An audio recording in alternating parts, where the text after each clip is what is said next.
মানুষের নেতা, আমাদের প্রাণ প্রিয় নেতা, যিনি কিনা রাত দিন পরিশ্রম করে যাচ্ছে, তিনি আমাদের মধ্যে পৌঁছে গিয়েছেন। সবাই বলে একসাথে তালে দিয়া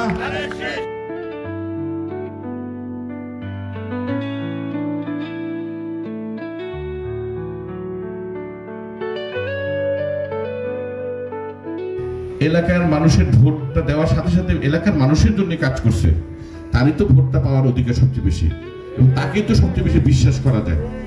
যার বয়স ছিল 18 সে ভোট দিতে পারে না, আর আজকে হলো 2026-এ ভোট হবে 18 আর আরো আপনার এইদিকে হলো 18 বছর, মানে ও তো আরেকটা ভোটার হয়েছে, দুইটা জেনারেশন, মানে দুইটা প্রজন্ম প্রথমবারের মতন ভোট দিবে, এবং এমন দুটো প্রজন্ম যে এই দুই প্রজন্মকে আপনি যদি সত্য মিথ্যা মিশায় বলেন ওরা ধরে ফেলবে। ওদেরকে সঠিক তথ্যটা দিতে হবে। সঠিক তথ্য কি?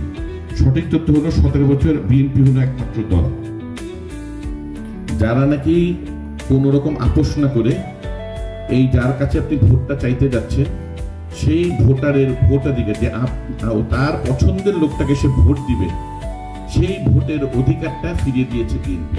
আপনি দিয়েছেন, এই যে আপনি যাচ্ছেন, আপনি দিয়েছেন, আপনি জেল খেটেছেন, আপনি মামলা খেয়েছেন, আপনাকে পুলিশ মেরেছে, আপনাকে আওয়ামী লীগ মেরেছে, আপনাকে ঘর ছাড়া থাকতে হয়েছে, সেই আপনি কিন্তু এই আন্দোলন করে এই গণতন্ত্র এনে আপনি ভোটের অধিকার এনে দিয়েছেন নাকি?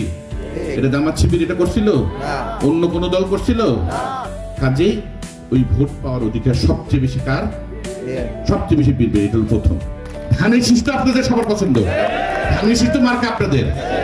আমরা সবাই চোখ বুঝে তবে ধানের শীষের জন্য সকল ভেদাভেদ বলে আমরা কাজ করি।